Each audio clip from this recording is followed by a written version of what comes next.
Aloha mai kako. My name is Alexander Mawyer. I'm the director for the Center for Pacific Island Studies and the acting chair for UH Manoa's newest Department of Pacific Island Studies, while my good colleague, Dr. Lola Bautista, is on sabbatical. And it's my pleasure to join our colleagues at the Hawaiʻi Contemporary, the broader Hawaiʻi Triennial program, and the East-West Center, particularly its arts program and the Pacific Islands Development Program, to welcome you all here this morning for a special conversation with our visiting colleague, Dr. Homi Bhabha, navigating the in-between, Oceania in the Pacific century.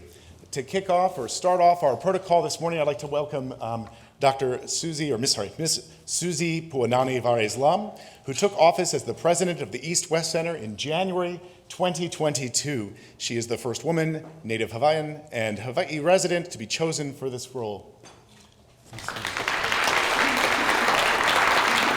Mahalo nui, Dr. Mawyer. Aloha mai kako.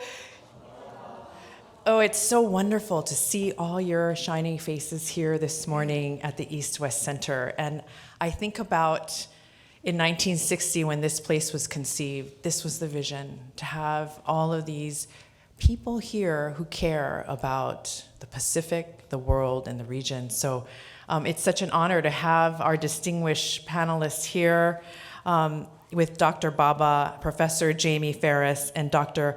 Ho'omana Vanui, and also Dr. Kabuta Laka and Dr. Perez. So thank you so much for being here. And I know that Dr. Mawyer, you will be moderating today, and it's so wonderful to have this collaborative with the Hawaiʻi Contemporary as well as our Pacific Islands Development Program. You know, I just wanted to share before we turn it over that we all know that the Pacific is the Pico. That's what we have been saying here at the East-West Center as we're looking at our strategic plan. And yes, we've embarked on a new journey here at the East-West Center, and that is that we have a vision of the East-West Center being a place that really builds the next generation of leaders in collaboration with our partners who are all here today, to really build a network of leaders who can really address and solve the challenges of common concern. And some of those challenges, I think, will be brought up today. And we've actually defined, believe it or not, 5 priority areas in our strategy with a very diverse board. If you can imagine, we have Pompeo appointees, Trump appointees, Hawaii Democrats, and international partners. And we all walked out with these 5 priorities that I really want to share with you, if you don't mind. Number 1 is that we need to build leaders. Number 2, we need to convene like this to solve those problems. Number 3, the Pacific is the Pico. The center is the Pacific, and not just because of transactional reasons, but because we know the abundance that comes from the Pacific. The 4th area is really the environment. As we see the effects of climate change and what it's doing, we'll see it first in the Pacific. We have something to teach the rest of the world. And 5 is governance. Now, that's a debatable thing. We're still on what does that mean? What does it really mean? Civil society, equity, inclusion, open dialogue, open media. So those are our 5 areas that I wanted to share with you as we're shaping, because we're really coming here to talk about the Pacific. I want to share that recently I was able to go to Washington, D.C.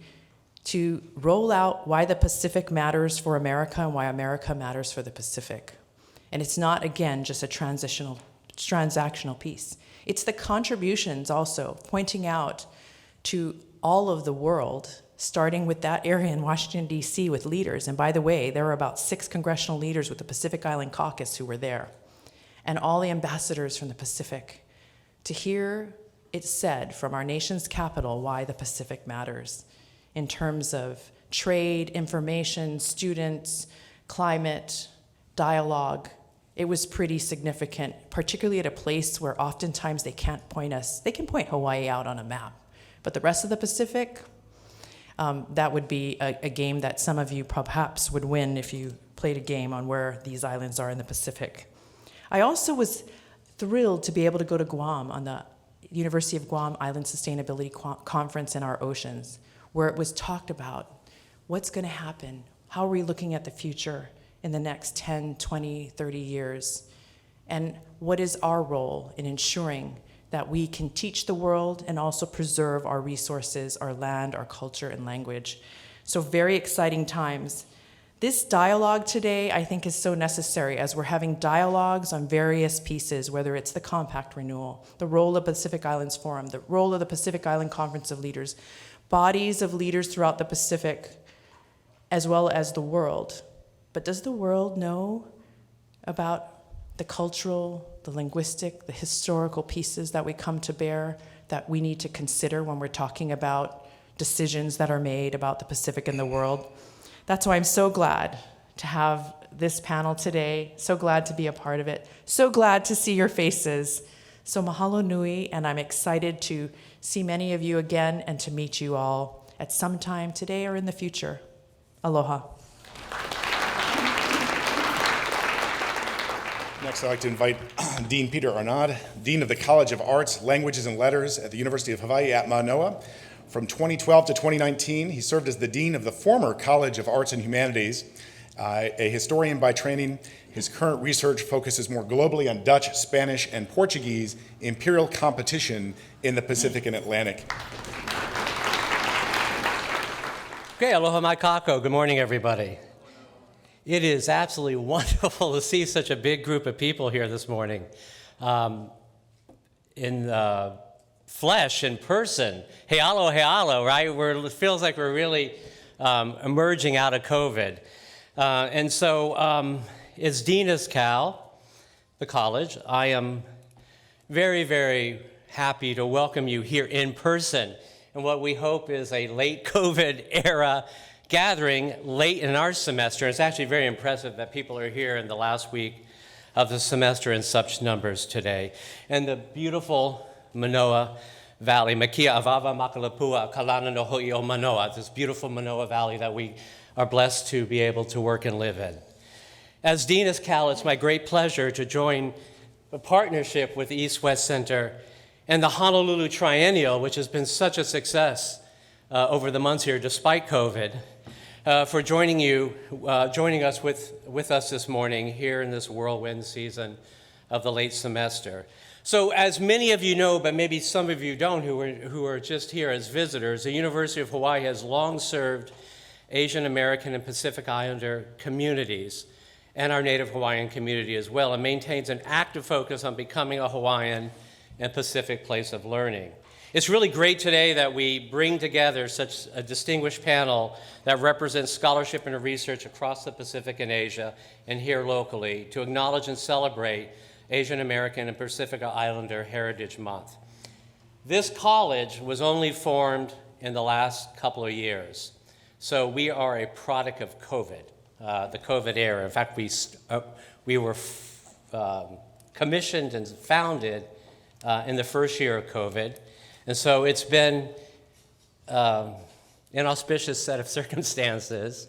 As I joke, this was a college most people didn't want during a pandemic nobody could anticipate. And yet here we are 2 years later, flourishing, doing well as Manoa's newest and largest college. And I am very proud that despite the turbulence we faced in our first couple of years, we can support such remarkable conversations within our college, within our disciplines, among our disciplines, and beyond the disciplines that we frequently associate with the humanities. And the proposition of the formation of this college was that if we centralize the humanities, broadly defined, of course, we have social scientists, we have arts, but if we centralize, I guess more correctly, the liberal arts, we will be able to have these more productive conversations across disciplines and departments. So I'm really proud the college for providing a space for these discussions as being advanced by this panel, and I'm going to just turn it over now to the panel. I will say we have our distinguished visitor who needs no introduction, but who will be introduced by others. But in our UH faculty, we have Tara, Jamie, Craig, Kualoha, and Alex, and if you think about them, they come from a variety of different disciplines: English, art, Pacific Island Studies, art history, and that's exactly what this college was supposed to be about, bringing these talents and these disciplines together in conversation with one another. So I'm thrilled that you thought so much as to come here at the very last week of the semester in such numbers and participate and listen, and I wish you a productive conversation.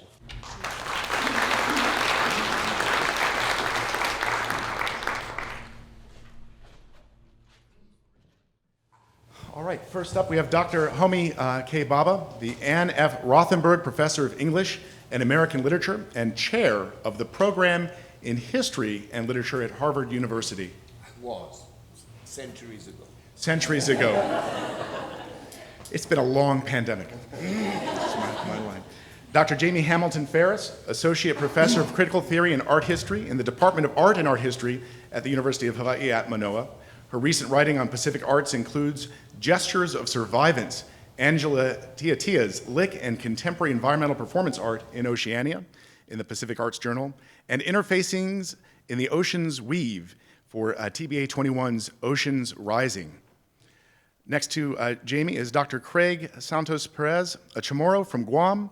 Craig is the co-editor of 6 anthologies and author of 5 poetry books and the monograph Navigating Chamorro Poetry, Indigeneity, Aesthetics, and Decolonization.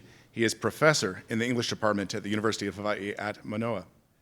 Next to Craig is Dr. Kualoha Ho'omanawanui, professor of Hawaiian literature in the English department at the University of Hawaiʻi at Mānoa. She is director of Kai Pu'o Lono, a Native Hawaiian digital humanities project, and a founding and current editor of Oiwi, a Native Hawaiian journal. Next to Kualoha is my colleague, Dr. Tarsisius Kawatalaka, associate professor at the Center for Pacific Island Studies at the University of Hawaiʻi at Mānoa, who's mapping the Blue Pacific in a changing regional order. In the recent volume, The China Alternative, has been potently shaping conversations these last weeks as the US and other nations repivot with their Solomon Islands partner. Without more ado, we'll turn to the first question. In your intriguing, memorable conversation with Melissa Tew of the Hirshhorn Museum, A Learning Summer Like No Other, you note that at the heart of the idea of cultural betweenness is the way in which in-between cultures produce forms of representation, forms of political thinking, values that do not belong to a given community, but set a new horizon, a new form of hope, a new form of social affiliation. And in that negotiable situation, we are all, as you point out, beginners in this interstitial space. I wonder if you might say more about the hope for the human condition and its futurity you are locating in this emergent interstitial cosmopolitanism. So I think this centralization comes from the fact that the very basis of nationhood is the sense of territorial sovereignty. I believe that increasingly territorial sovereignty, the notion of the nation as the center and its authority as based on that sovereignty is deeply problematic.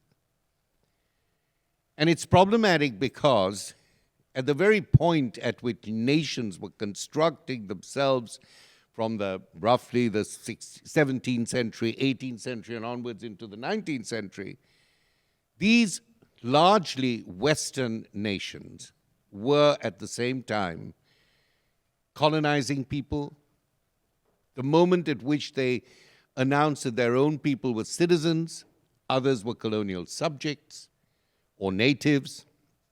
At the same time at which they articulated early principles of liberalism and democracy, these nations were involved in the colonizing experience, denying most of the world its sense of authority, authenticity, and sovereignty. So this idea of the nation state making you look always at the center often disavowed the fact that what was happening at the margins of society, and I don't mean a margin only as the margin or border of one nation, but the fact that at that limit, at that border, was another nation, and at that border, another one. So the whole construction of national sovereignty is built on the tension and attention to borders and margins. It appeared to me that those who, within that society and within the global society, were marginalized, had a very different story to tell. And their story was the story of being caught in between various modes of sovereignty, not only at a global or international level, but even in the national in the national modality, even in the national condition. Nations were producing the very minorities, nations were producing the very racial typologies that they claimed to have overcome. And so for me, the notion of the in-between starts off with a critique of colonial and imperial nations. And that is not a history that is in the past. That is a history that continues. When I talk about the in-between experience, I'm talking largely of the worlds in which minorities relating to other minorities very often have to create for themselves a form of survivance. They don't have sovereignty, but they have to survive. They create for themselves a way of working.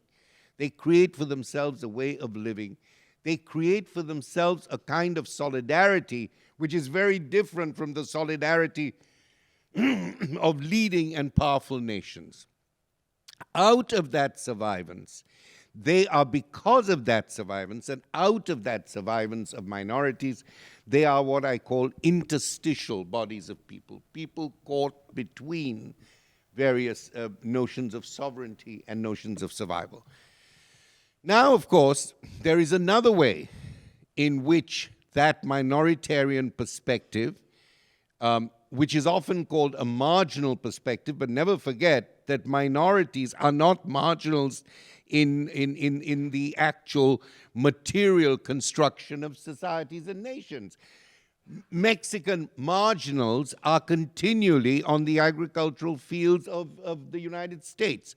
They're watering the lawns in California. They're minorities are within us. They are part of our own way of thinking about who we are and what we do.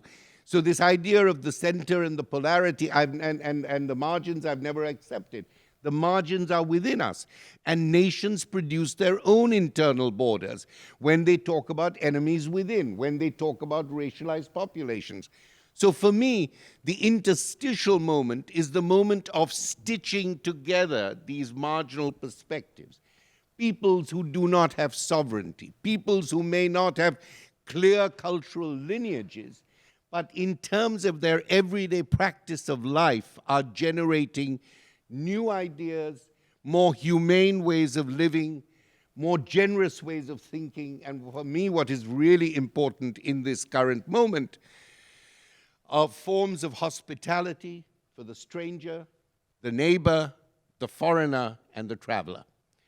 This, to me, is why I talk about the interstitial and the in-between. So the in-between is not merely some theoretical concept. It is that, of course, and without that I would have lost my 5% on everybody's who uses the term. But and we have to, overcome poverty, not encourage it. So it seems to me that it's extraordinarily important to think about the ways of those who fall between the cracks. And falling between the cracks is, in a social and political sense, the interstitial. I also talk about the interstitial moment as a moment that questions the great polarizations that we have had marked out in our histories. To give you one large historical moment, when mid-20th century decolonization took place, a whole number of countries found their freedom, but it was what Kant would call a very conditional freedom, because at that point you had either to go with the Soviet Union in the Cold War or to go with the United States, to put it generally. But at that moment, there were those in-between thinkers and national leaders who gathered at the Bandung Conference, as you know. And, and at that conference, there was precisely the kind of meeting ground that we have today. There were historians, there were politicians, Nehru was there, there were, amongst many others, African leaders, Kenyatta. So people met there. There were writers, there were thinkers. So it seems to me that there is this whole world, which is the world of the in-between, which is also civil society as we understand it, but a civil society committed to dealing with the inequities of many of our institutions that actually define and surround the notion of civil society. Because civil society, I believe, is an extraordinarily important concept, but it has to be a progressive context. It cannot simply be a negotiatory thing where everybody is in a functional way negotiating and transacting their interests. So from these two perspectives, one taking the colonial notion of the in-between and the construction of minorities, then taking the issue of survivance over sovereignty, and finally thinking about civil society as a possible transformative moment of being in between the state as a sovereign body and other parts of the population. That's why I believe that the notion of the in-between is extraordinarily important. I will now stop, although there are aspects of this which are relevant to the things we do at universities. How between disciplines, in the process of new research, areas of work turn out. These areas of work are difficult to name. Those who do them are in trouble when tenure comes, but that's another issue. I just want to present this from the large horizon to the detail of where we are now. Is that okay? Does that work? It doesn't, please tell me. And now look at me, yeah. Well, what? Or look at my colleague. Don't read to me. Off we go then. So picking up on this assemblage of ideas, survivance, sovereignty, in-betweenness, and civil society, I wonder if any of the panelists would like to jump in. I'll start. I'll start, and I just want to start by maybe offering a very simple, short model, and a model of a material practice as a way of thinking about in-betweenness, or as you say, I love the tension and the attention to borders, and I've been thinking a lot about weaving. Weaving. Right. And I am a novice. I don't even think I can't even call myself a novice weaver. I am learning all different kinds of varied traditions in Oceania about weaving. Jacquied weaving from Marshall Islands, hala from Hawaiʻi, and more. And I love weaving because it asks us to think about a different scale of tension and in-betweenness, and also an attention to materiality, and the materiality not just of collaboration, of solidarity, but also intercultural tensions, environmental tensions as well. All of these materials come from our environment. They are the ocean, they are the water, they are the land.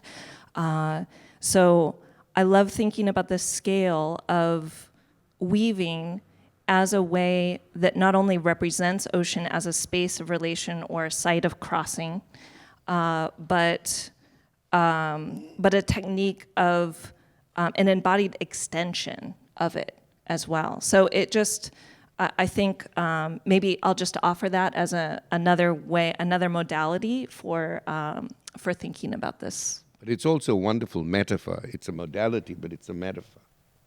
And I think that's really quite important. Yes, absolutely. And I love the metaphoric potential of it, but I do want to emphasize the processual part of it as well. That with the material practice of weaving and weaving together, you learn so much about collaboration and antagonism and tension and all of these material situations that we have to embody together. That's absolutely true. Sorry, I mustn't keep interrupting like this, but my wife is also now a pre-weaver. And the one thing I have to say is that weaving is this subtle, this subtle twist that you say. But when I'm downstairs and she's weaving upstairs, you hear this huge, this huge beating of, like a beating of the drum. At that point, I feel unwoven from my wife. And I think unraveling is an important aspect of weaving as well. Craig. I wonder if we Test. say more about Oceania as a... Yes, well, thank you everyone for coming and all the organizers. I mean, that unraveling made me think of a quote from Wayne Kamuli'i Westlake, an artist who actually I think was featured at the Triennial. He wrote once, "East, I'm afraid, does not meet West, they collide." And that little kind of short poem makes me think about, I think, the unraveling or the violences that occur in these interstitial or in-between places, the colonial impacts here in the Pacific. And as someone from the Pacific, one of the things that inspires me most about studying this region and writing about the region is thinking about all that our ancestors have survived, as you said, how, despite all the violences and oppressions of our cultures that we continue to resist and revitalize and resurge our cultures, and to not only accept all the pressures that are coming from the outside, but to also decolonize and indigenize everything that comes into these interstitial spaces. And so I just wanted to highlight that, kind of what you both made me think about. Mahalo, everybody, for being here. Mahalo for starting us off today. I come from a family of women who are lauhala weavers from Kapa'ahu in Puna. I am more of a laymaker than a hala weaver. I don't quite have the talent and the dexterity of fingers or patience that it takes to select and strip and weave or prepare before you even weave hala, right? So there's all those aspects you talked about, process, that is very important. But I was thinking as you were talking about that, the in-between, the tension, and that if you are making a hakule, which is a 3-ply braid, you select your material. If you don't have enough tension, things will fall out and fall apart. The lei falls apart. It's not a lei. It's not a very good lei. If you have too much tension, you can break off stems and damage your foliage and your flowers. And if you don't have the right spacing and your pattern, it'll look very uneven. And there's all kinds of ways to mess up that weaving process, even though it's a really relatively simple 3-ply braid process on an actual haku. And then there's the vili method, right? That is a different type of process, but you can run into the same problems. And so when I think about that as the metaphor to extend into something like society, in a place like Hawaii, and then perhaps the larger Pacific, when we have different kinds of groups, ethnic groups that have come in part through colonialism, right? Bringing different populations to work agriculture and work different types of jobs. But yet, even within that hierarchical plantation system that's re-established itself outside of the plantation, a different configuration of the haves and the have-nots, right? The people in power and those who are not.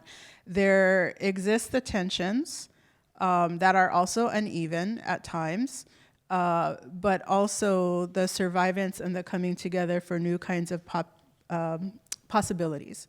And so on one hand, Hawaii is a place we like to celebrate that with, the idea of a plate lunch, things like malasadas this morning, right? Things that come from other peoples and cultures that we make our own. And it's the ongoing challenge of how do we balance out all of that when there are competing interests For example, going to the most recent visible issue with Mauna Kea, the state will always have its interest, which is pro-development to make money for the economy. That is not the value of Mauna Kea for Kanaka Maoli and for other people who also agree with concepts of caring for the environment and malama aina.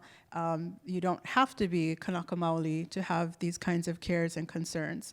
And then they ripple out into other places, Standing Rock just before Mauna Kea, Iho Matau in Aotearoa, and beyond, right, in many places. So how do those who come together in different types of solidarity of survivance, right, the in-betweens, the marginalized by that system of power, then push through to overturn or collapse that colonial, now settler colonial system or systems that are intent on maintaining, I think what you pointed out very well, an outdated way of configuring territories and nations, right? It just doesn't work. And then when we think about, right now, Hokulea and Hikianalia have landed in Tahiti, right? Our kahiki, one of our homelands, and reaffirm once again what many of us know, that our connections, as Epele Hauofa most famously said, we're a sea of islands, right? The sea connects us, it doesn't divide us.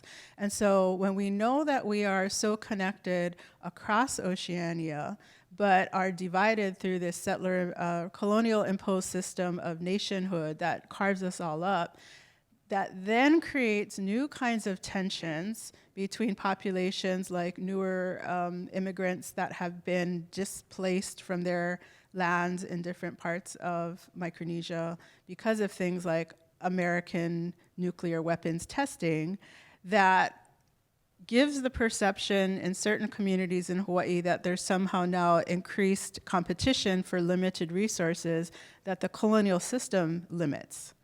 And so it creates these very uneven ruptures of the weaving that would otherwise be more in place, more solidified, that we have across time and generations and our cultures.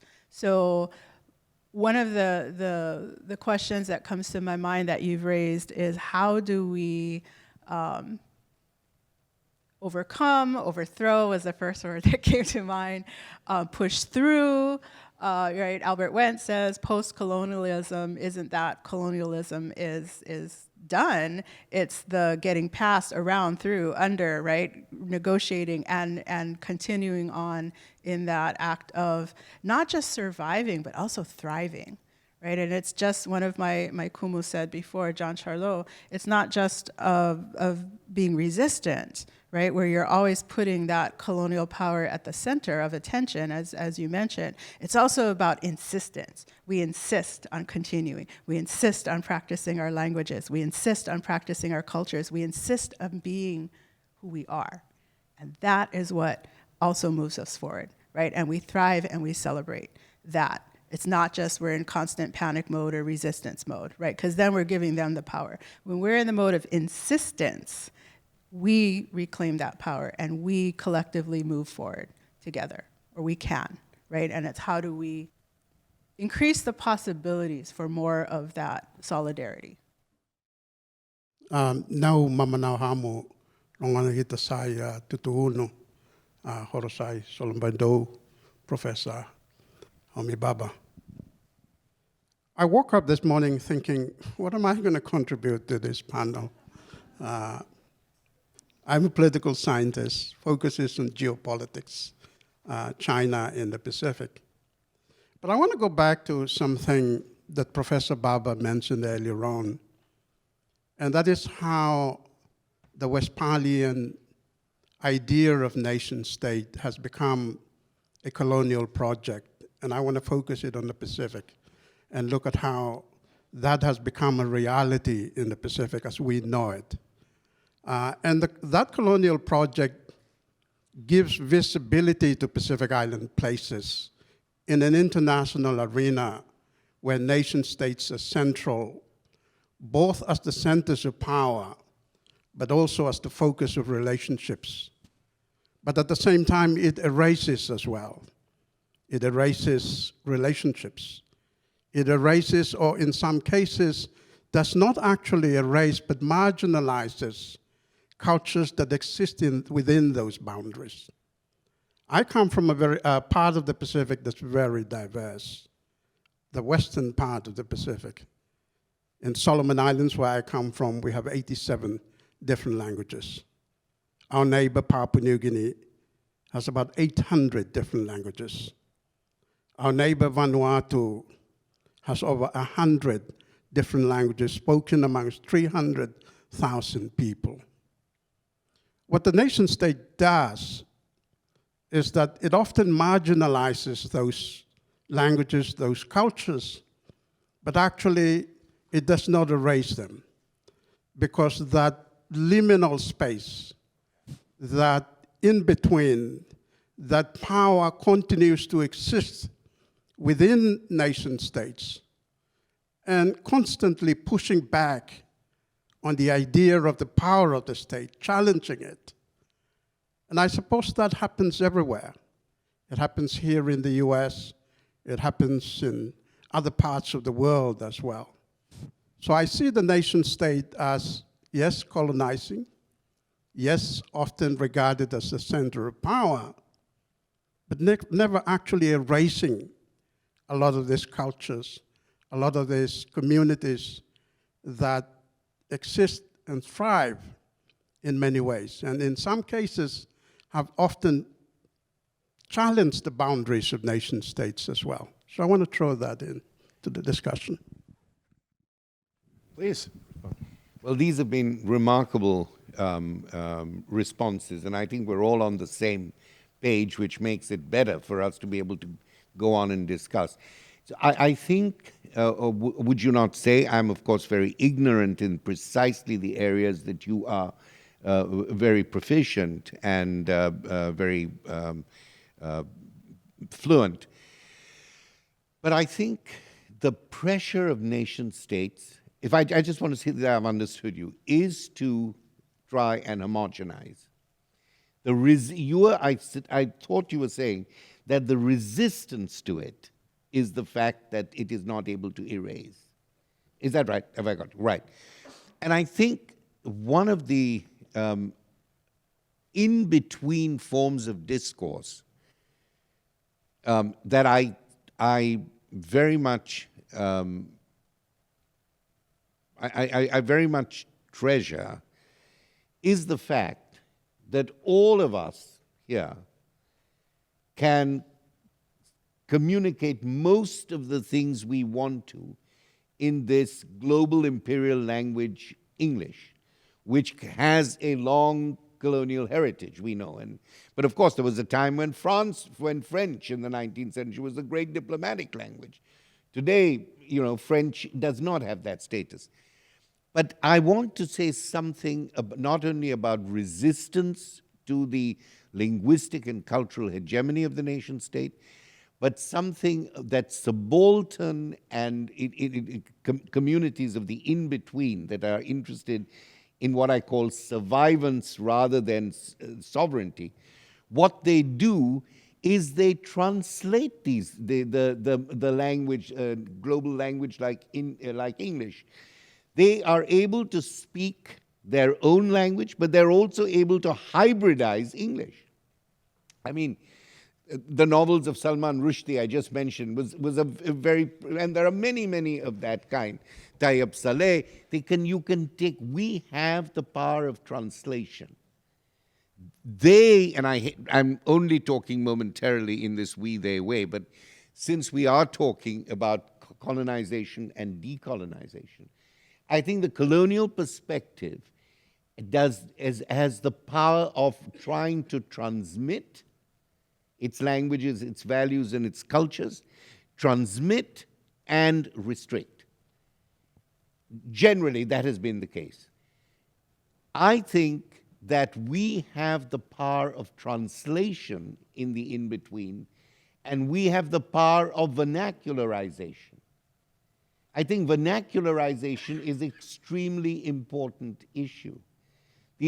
Somebody said, the only difference between a national language and a dialect, and I'm on the side of the dialect and on the side of translation and on the side of vernacular cosmopolitanism. The only difference between a language and a dialect is that a language has an army and a navy, and a dialect does not. And I think I've stayed with that. So this is what I want to say. Can I just quickly go through some of the other issues that were raised, very, very brilliant issues? I agree with you about the importance of weaving, whether it's weaving as a textile and its process and practice, and the weaving of the lei, and I think the tension is very important. But I think I have to bring down the aesthetic level of this wonderful discussion by saying that there are other tensions at the moment, and other tensions that have been prevalent at many historical moments. I think we are in a particularly intense moment. And these are tensions that were very beautifully and very appositely formulated by Hannah Arendt in the end of her book on the origins of totalitarianism in the last few pages, where she says, the problems of living in an interconnected world, and that I believe is whether that interconnected world is global or it's interconnected in the global north or the global south.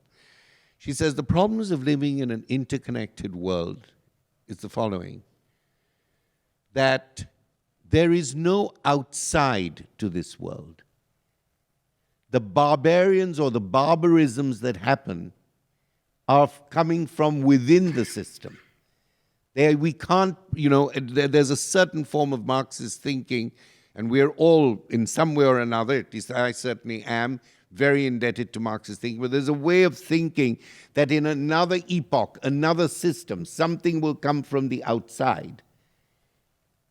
But I think that one of the truths of what she says is that in an increasingly globalized world, it is the evil, as she puts it, the radical evil comes from within.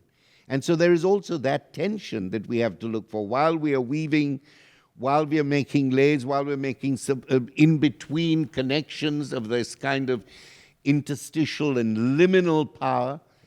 I think that there is, at the moment, a sense of, at least for me, shock at what I see in India, what I see in the United States, what I see in Turkey, what I see in China, what I see in Russia, what I see in Ukraine, and we are, of course, very focused on Ukraine, but let us not forget Afghanistan and Syria, and I could go on, but I don't want a litany of depressive things on a beautiful morning like this.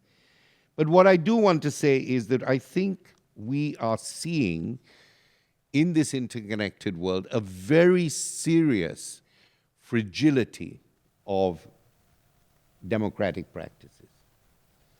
And this fragility I also weave back into the metaphor of weaving and lei making, where you've got to get the tension just right? That's what you said. You've got to get that tension just right. And I think we may be in a place now where we are getting that tension just wrong in a world which still most nation states consider themselves democratic. And we have to accept the fact that when we thought about globalization and global progress, I didn't think that we would ever think that global progress, quote unquote, was in seeing a world that was 3/4 ethno-nationalist, racist, and populist. We didn't think that. Nobody would have said, the IMF wouldn't have said, the Washington Consensus wouldn't have said, NATO wouldn't have said, what we hope, what we might see about through globalization, the globalization of technology, digitality, and all these forms of coming together in closeness as we have them even in the new technologies. But all these sorts of elements of progress have brought us to this, have brought us to this point where we see democracy in its most fragile states. For me, I may be a depressive, but wherever I look, I see it. The persecution in the name of global nationalism in India of Muslims. The persecution of still, after 150, 200 years, the unacceptance of African Americans, of American blacks, of indigenous peoples as full citizens. You can give people the law, you can put them on the right side of the law, but you cannot, the law does not bring with it dignity, recognition. You can be a citizen and you can be humiliated every day of your life. And I take humiliation very, very seriously. People talk all the time about respect, respect, respect. You know, respect doesn't work even as a word where there is humiliation. So I want to say, in getting the tension right, I think we might be seeing the unraveling moment at an early stage. And at least I'm very depressed by that. And finally, I want to say that what I think we're seeing is not only the problematic notion of the nation which at one time was a progressive liberal idea, now re-emerging in the ethno-nationalism that we have now as a proto-fascistic idea. Nations now, not all nations, but many nations are in a pre-fascistic, proto-fascistic state in the way in which they treat minorities, in the way in which they disregard the question of poverty and rights. So I think what we're really seeing here is that the party system, wherever I see it, is breaking down. We're supposed to have 2 parties or 3 parties. Effectively, we have one very powerful party, and people are voting for these strong men, leaders. And for me, again, the hope is in the small and the interstitial movements that we see, which flare up like wonderful flames and then sometimes flare down again. Black Lives Matter, Me Too, Occupy Wall Street. I mean, these small movements. You see the farmers' movement in India, which was the only protest movement that was able to withstand and change the government's iniquitous policies. So my point is that there is something about the interstitial moments of these movements which is very precious. And when we ask ourselves the question, well, how long will they last? The Democratic Party has a 200-year history. The Congress Party in India has a 80-year history, 90-year history. I think it's important to ask that question. But I don't think we should be mesmerized by those states. I think the temporal, the short but ethically powerful, short temporal moments that we see now are the ones we have to build on. Those are the interstitial moments. 8.46 minutes, or maybe some people say 9 minutes, of George Floyd's death created a global sense of solidarity. This was not the first of such deaths. This was about the 20th of such deaths. But there is something about the affective, the emotional, and the ethical impact, collision of moments like this, which I think is very important. And when we say, oh, but this is only a moment, it'll pass, I think we should say these are moments on which we can build a movement. And this, again, returns us to the interstitial. Sorry, I've taken too long. Now I'm not going to say anything else. Kualoha. I just wanted to respond to that. What some of these, the violent pushback on the solidarity and the survivance and of the in-between and the interstitial is that in the imperialist periods of colonization around the world, the idea that democracy and rights were never meant for indigenous people, native people, enslaved people, people of any color, women, LGBTQ, anyone who was different than the often white men in power of certain social economic class. And so to see people besides themselves take seriously these ideas of democracy and freedom and actually push forward to utilize them, I would, for me, I see that violent pushback saying, no, no, no, we didn't mean you, right? And Sorry, I'm not getting this. the, Back to whom? Sorry. the pushback with all of the violence and the ultra-conservative moves in national politics around the globe that you had mentioned, the US, Russia, so on and so forth. And that is a response, big, violent, oppressive, genocidal responses that we're seeing the most right now, or the most recent with Russia and Ukraine, but of course we can't forget Syria, Turkey, Palestine, for sure. So I always think, one thing I learned in 8th grade's physical science class, the most destructive force on earth is a drop of water. Because given enough time, right, water, which is necessary to sustain all life, can erode anything, rock, metal, everything.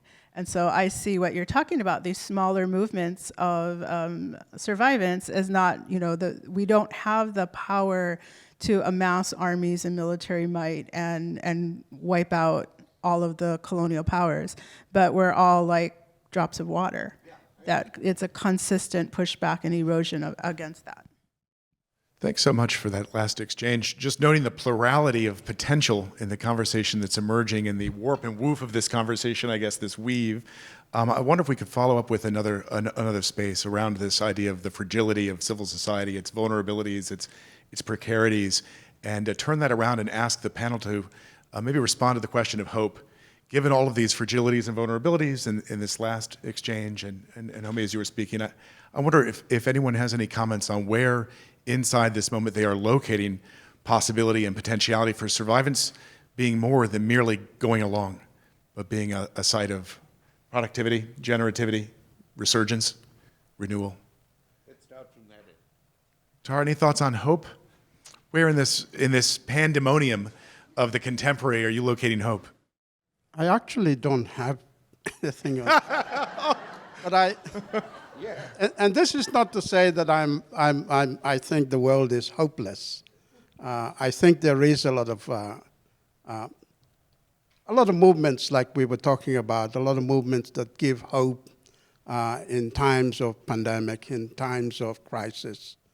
And one of the interesting things is that in every crisis, there is always reconstruction going on, trying to reconstruct relationships, reconstruct societies.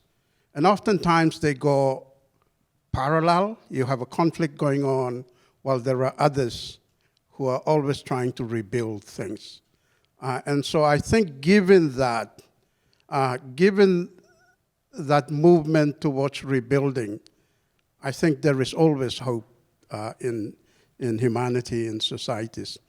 But I was going to raise two questions, actually, without taking over from Alex as the moderator. And my first question is about the role of technology in creating this liminal space, these movements that we are seeing around the world. I recently read an article in the Atlantic, which looks at the US in the past 10 years and how US politics has become so polarized that the author talks about it being uniquely stupid. And it focuses on technology, particularly social media, and the role of social media in the creation of this polarity in US politics. But at the same time, we see social media being used to bring together people as well, to rally people in the short temporal moments where people come together and create changes. So my first question is around that. My second one is the question of how do institutions like universities capture this short movements, the short emergence of people cooperating, rallying around issues that are important to us and represented within knowledge production in the universities that we have. Anyway, I just want to throw that out there. Anybody want to respond?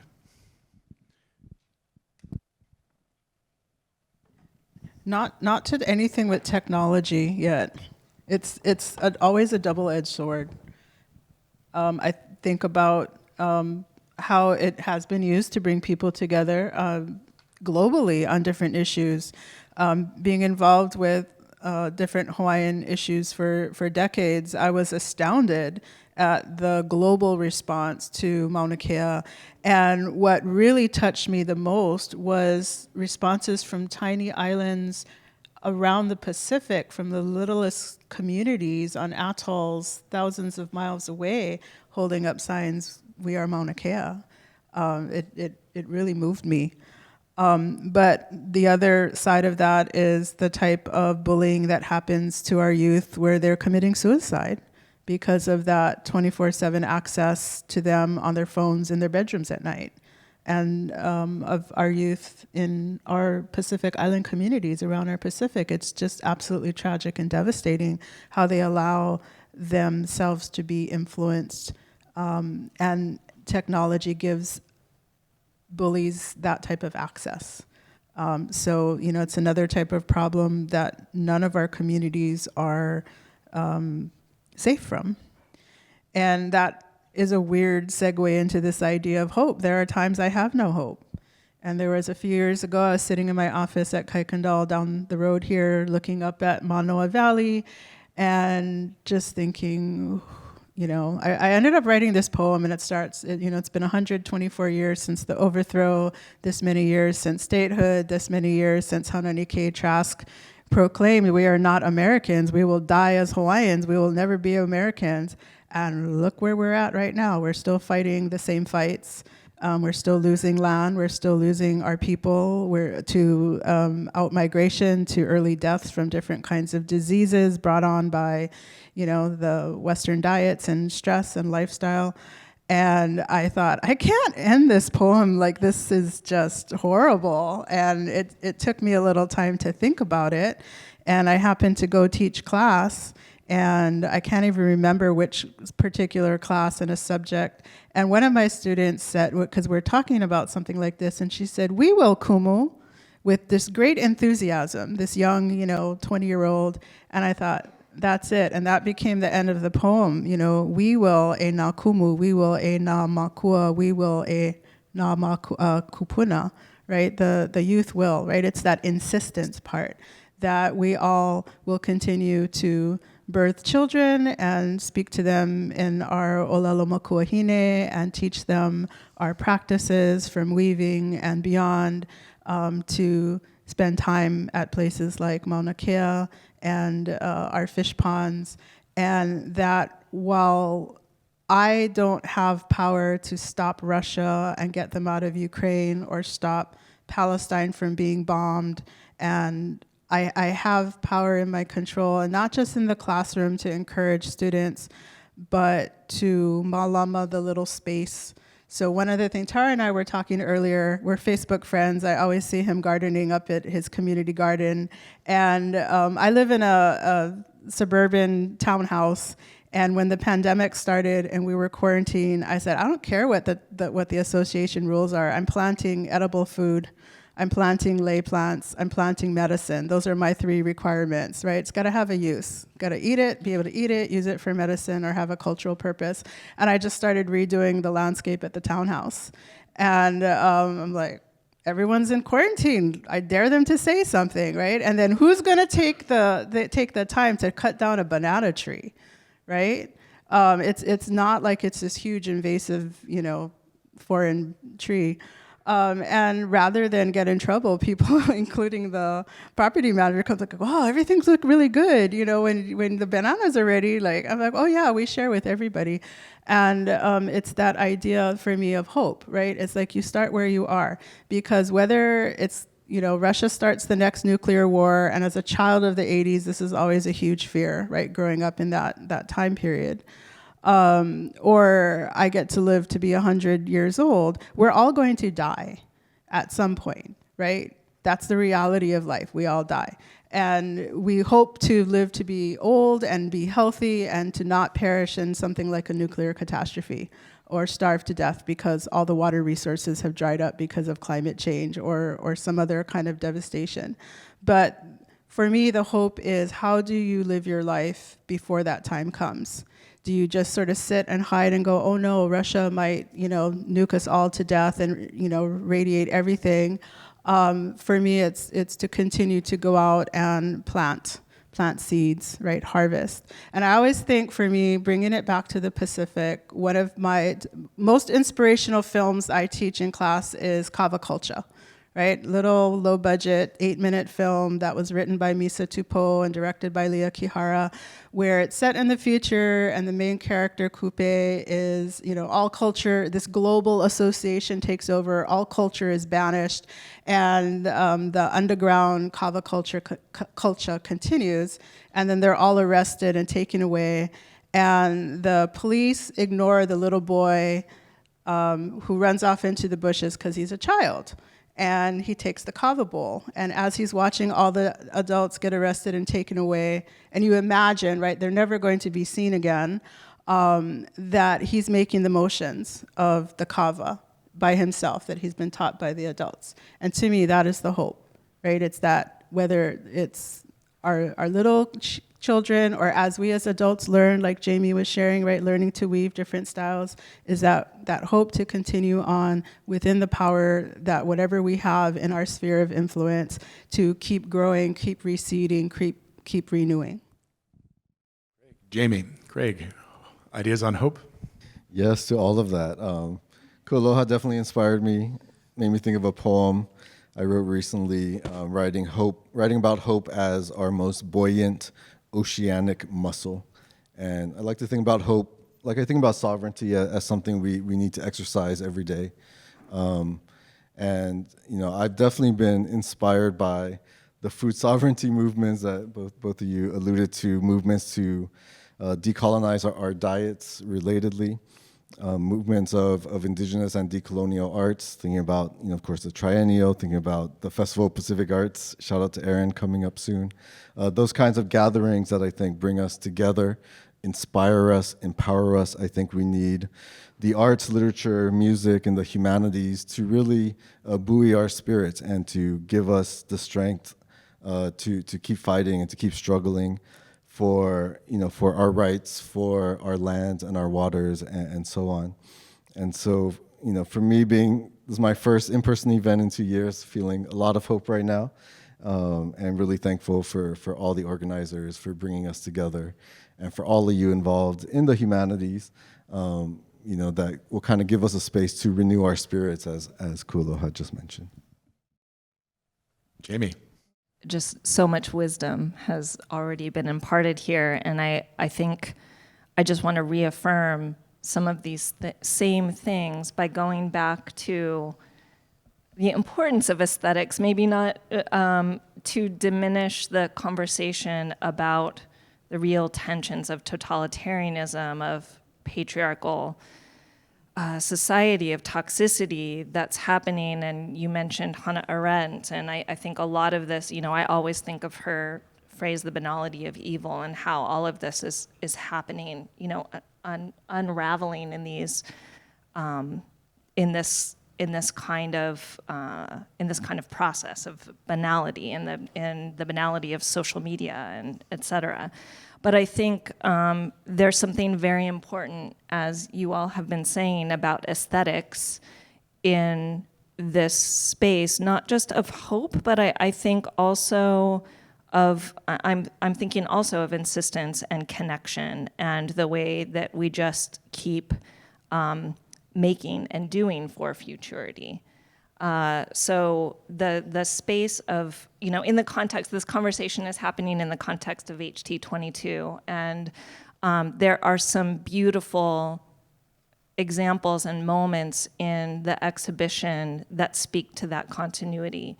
All the generations of artists that are holding space, are continuing conversations, are continuing movement, are continuing protest, is inspiring the youngsters that I'm teaching right now as well, and showing them, not just inspiring, not just creating spaces of hope, but showing them the process and the practice. And I think that's what I always come back to, is the importance of art and the materiality of art, and to move our bodies and show how hard it is to do it, but also to connect to each other through that process.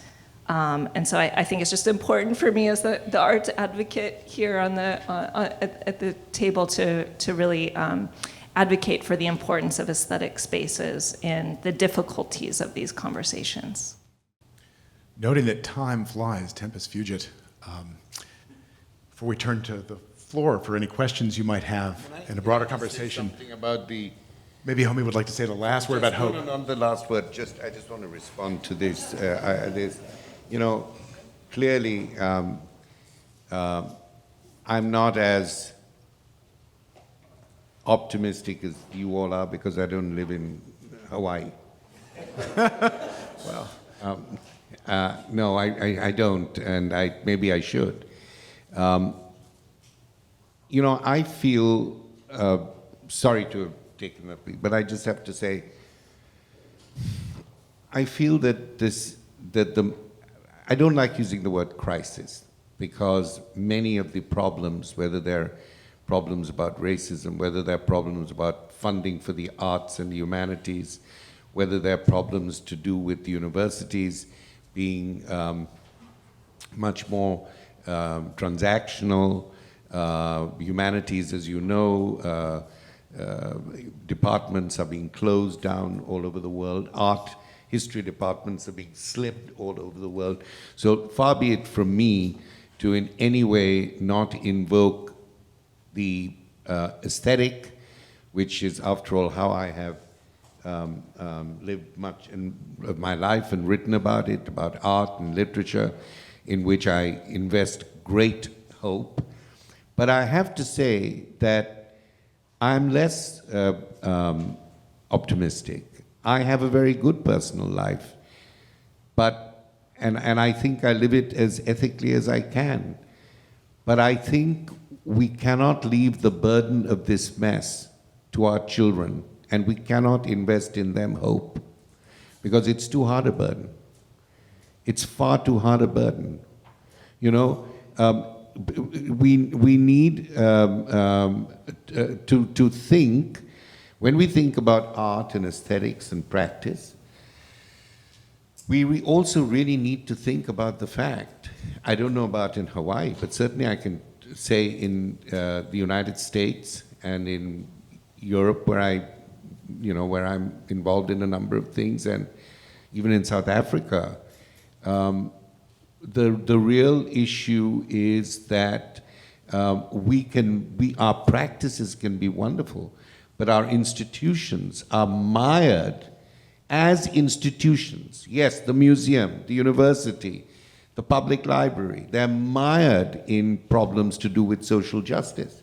These problems are institutional problems. These problems can be represented in theater, art, dance, but we need to be able not simply to politicize our art, because that often creates some of the worst art that wants to politicize the problem. That doesn't work.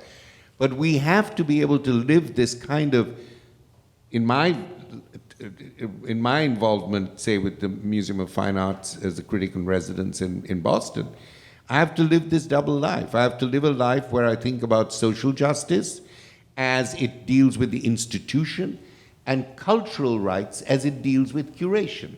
And these are not easy articulations to make. They are very complex forms of tension or balance. I also feel that we talk so much about empathy, the empathy for the other, the empathy for those who are treated unjustly. I'm going to say something very, I think, controversial, but to me, I think it can be controversial.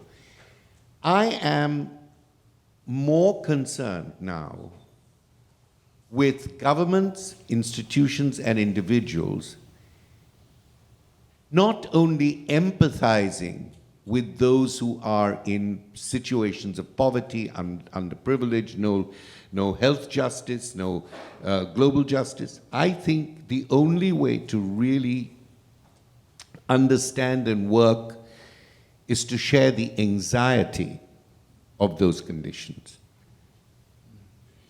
Anxiety is a very, very complex philosophical and emotional idea. And that, to me, is really the most important thing, to share the anxiety of otherness. It's perfectly good to say, you know, we can sort X out or Y out by providing more housing. But the migrant who moves into that housing, the refugee who moves into that housing, is of course deeply comforted by having a safe place to live. The next problem is what happens when she leaves the housing, walks into the street. There is a huge problem of unacknowledged anxiety, which is often covered over with banal issues about we're all the same, we're all human, we're all this, that, and the other. It doesn't go very far, in my view. I'm sorry to bring down the level of optimism, either on no, it's very important, on day-to-day practices, which are very important. But it seems to me that I live in what the German thinker Bloch once called an Adorno to disappointed hope. And I don't see disappointed hope as a loss of agency. I see disappointed hope as a spur to agency. If hope were satisfiable, there would be no agency. And of course, the disappointment, or for me, the anxiety, and it's a very real thing for me, this anxiety. And I think the great artists, William Kentridge, for instance, deals head-on with this anxiety. Giacometti dealt with the anxiety, and just to talk in art historical terms. The poet, I mean, a number of people, Baldwin dealt with this anxiety. So I think for our moment now, we have to think about risk and anxiety, and that's not a very optimistic place to be, but in disappointed hope, I believe there is a possibility of the distribution of agency and the identification, non-identitarian identification with the lives of others. Thank you. Thank you. The hope of disappointed hope, perhaps. We have a few moments for questions from the room before we wrap up our panel. Any burning questions from Joanna Moto? Thank you for this dialogue. One of the things that I feel is missing was the ways in which places like Mauna Kea, even like Red Hill recently, the ways in which culture, ceremony, hula, creation of are used as an actual threat to the state of interrupting the narrative of the state. And whether that's Standing Rock or these other things, culture was integral and art was integral to those things. And yet we were not able to take that uprising, that moment, that energy, that movement, and focus it into a clear path to power. And so I was wondering if, because it's not enough to name the interstitial space, right? It's not enough to name those bodies. But where is the organizing along with the art and the philosophy and the methodology that you're putting forward? It's not enough to just name these contradictions, or anyone up here, actually. I am looking at you, though, sir. I am looking at you, doctor. I appreciate that, but we're trying to undo the university, right? We're trying to unravel, if we use the weaving metaphor, unravel America and undo it. And in Hawaii's case, remove it. So can folks speak to that in a more politically organizing and art as role in that? Well, look, you're very properly and correctly talking about various things I don't know about. You know, I just don't know about these things, and I can't go there because I don't know it, about those particular instances that you mentioned. But I could hear the echo of some of these same events that you're talking about through the panel. I think people have addressed them. Now, the question is this. The space of the interstitial space is not simply a space, right? It's a form of agency in time. That's why I said you could think about 8.49 minutes of the death of a man by a policeman as just one other event that took place, but it was not one other event. And indeed, it was not either response to it, was not even organized. Black Lives Matter, of course, has had a large organizational body, but in Syria, when they took this up, in Berlin, in Bombay, in Madras, this was not organized. So I absolutely see your point that the methodology I can give you, and I have given you the methodology, you're asking for the political organization. And that is something that has to be answered on a case-by-case basis. Now, if I knew enough about what you wanted to undo in the university, we could have a discussion. What I don't know is what you want to undo. Now, if I knew, and I would love to know that, that's a conversation I would love to have, however disruptive. Because I believe if we can't disrupt amongst people who are generally of the same state of belief and frame of mind, we are totally lost. But let me just tell you, in South Africa, I had a moment which you might find interesting or not, but I thought about it this morning when I was thinking about this panel.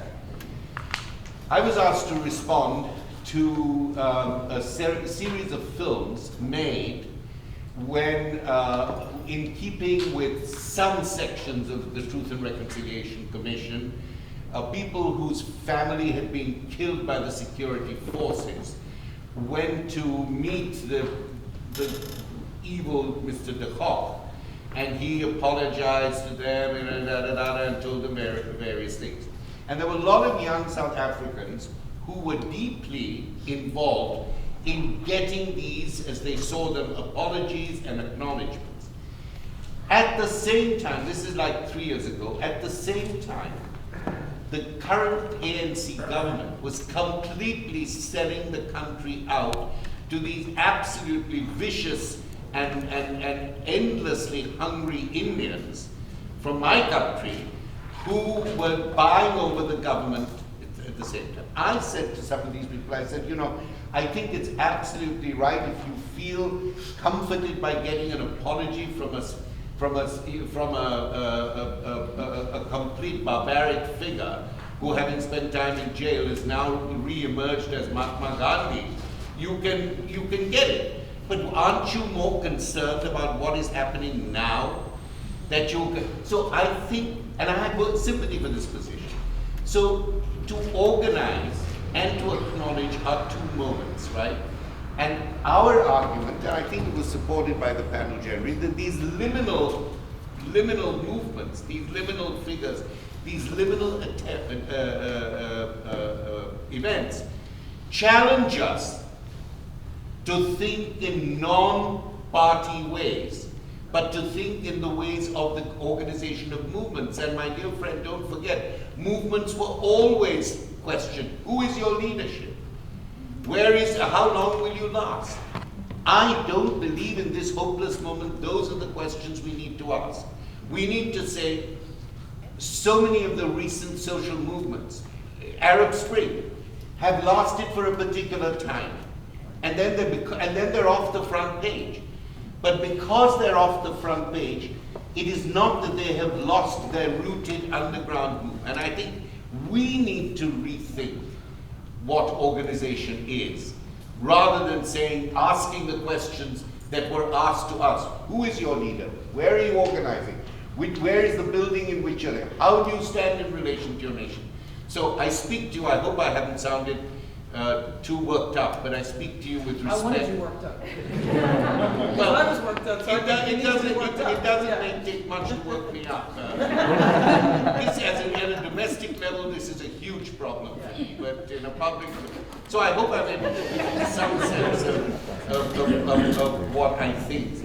We need to build that organization, because at the moment, it's screwed. Could I, Alex, it's cool, aloha, Alex, hi. So there's a sound from the skies, and all of a sudden it's kualoha. Please. If I could just respond on the Mauna Kea part. Joy, you're absolutely right. The ceremonies, protocols, all of that was integral in my single viewpoint of many in galvanizing such a response. And frankly, I felt that while the state might have been prepared for some direct political resistance, they were not at all prepared for the cultural and spiritual core of the movement that scared them, because they didn't know how, and they still don't know how to respond to that. As far as what happened to the organization, I'm not on the inside of any of that at all, but my understanding from what I've heard from many people who've been much more involved is that when the state sort of stood down on going forward, everybody said, okay, we'll pull back for now, but when they go forward, we will be back and we will, rev up again. Helani Sonodapali just sort of asked on Facebook the other day, where's all the Hawaiian academics on the new master plan? And nobody has come out yet with any kind of public statement or publication. But as one of my friends said the other day, 2 words, it's crap. Right, so there's no real way, no real need for an analysis beyond that at one level, and it's going to be very interesting to me to see what will happen now with the change in governorship and a change at the legislature and a new mayor now on Hawaii Island, and that with the new Mauna Kea agreement that just came up, the legislators who spoke, like Donna Mercado Kim, have been very clear. This is to support astronomy. This is to support TMT. So it's very clear to us the battle is not over. And whoever the cultural practitioner may be is going to be interesting because it will probably be another figurehead type. But we don't know yet because no one's been named.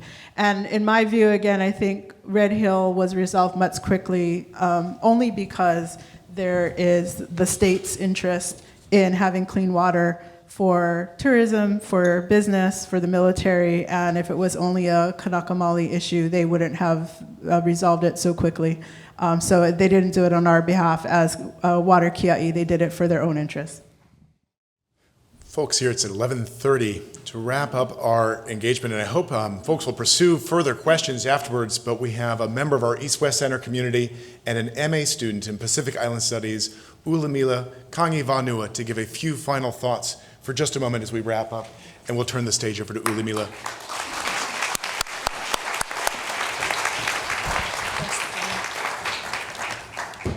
Nisambula Vinaka and Aloha. I'm honored to share space with our amazing panelists and moderator who are instrumental voices of action, of critical research and empowered knowledge in their own fields and the spaces they occupy. I would like to thank the faculty members of the University of Hawaiʻi at Mānoa family, to Dr. Craig Santos Perez, Dr. Jamie Hamilton Farris, Dr. Ku'ualoha Ho'omana Vanu, Dr. Tarsisius Kambutaulaka, and Dr. Alexander Mawyer, for sharing your mana, your passion, and insights. In a very special way, I would like to say thank you to Dr. Homi K. Bhabha for gracing us with his presence and exuding such great passion that one can only say is indicative of his great mana in knowledge. We acknowledge and thank you for crossing this vast ocean that unites us in our relationships and histories to be here with us today. Sorry. I would like to thank you all for being instrumental in providing young students and thinkers with windows into uncharted worlds of thought, not only providing these windows and platforms, but also serving as nurturing presences as we venture through these new and sometimes unfamiliar, uncomfortable spaces of critical thought and critical self-reflection. Professor Bhabha, I thank you for serving as a major force in your provisions of frameworks and platforms to explore and reflect, especially for young Pacific thinkers, to reject the oversimplified and limiting binding binaries that confine us, the promising grounds that is the spaces of in-betweenness and hybridity not only challenge us to consider those spaces, but also empower us to look at the infinite possibilities that can be created from them. In your keynote conversation about cultural in-betweenness, social and cultural justice, and narratives of the margins in the Hawaiʻi Contemporary Art Summit 2021, you mentioned that art is the key to opening up these in-between spaces that are neither simply political nor aesthetic. There's a new ethics that brings the two together. The great freedom of the arts is to see one as the other, to put the two together, to layer them.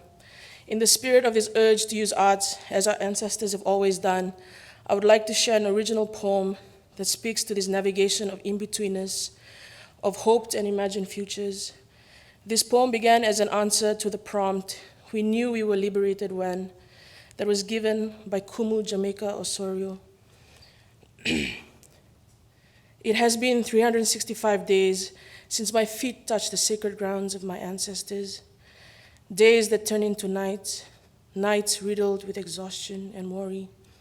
In most of these nights, I sit with a pen and a pad of blank paper, wanting to fill it with brilliant words, trying to express a longing that I could not or have not even fathomed.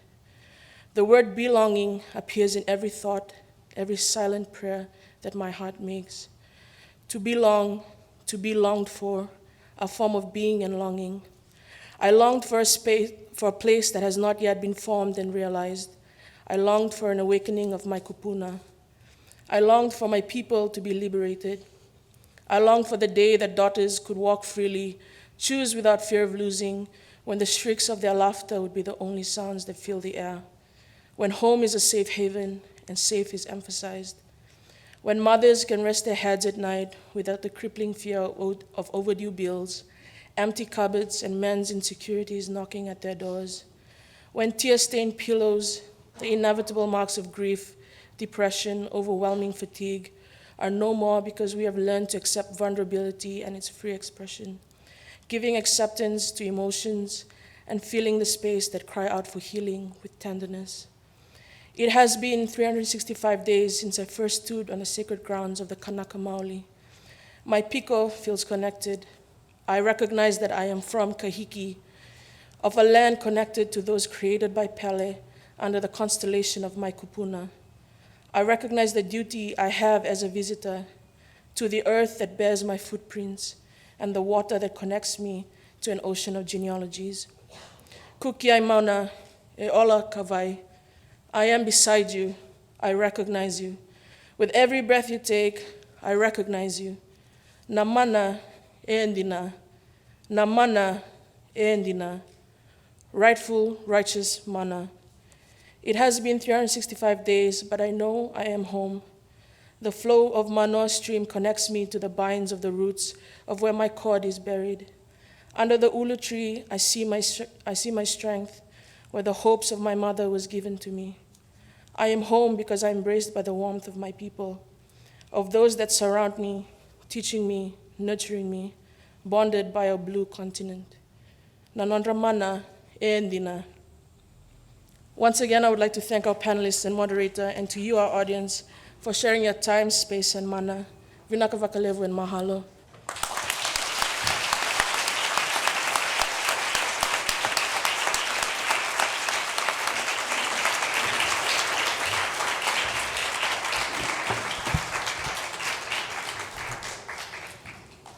Bulavanakalevu Ulamila.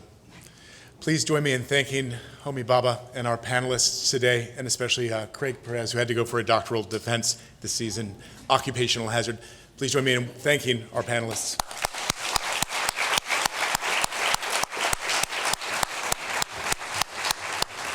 And thanks all of you for being here on a Monday morning. Mahalo.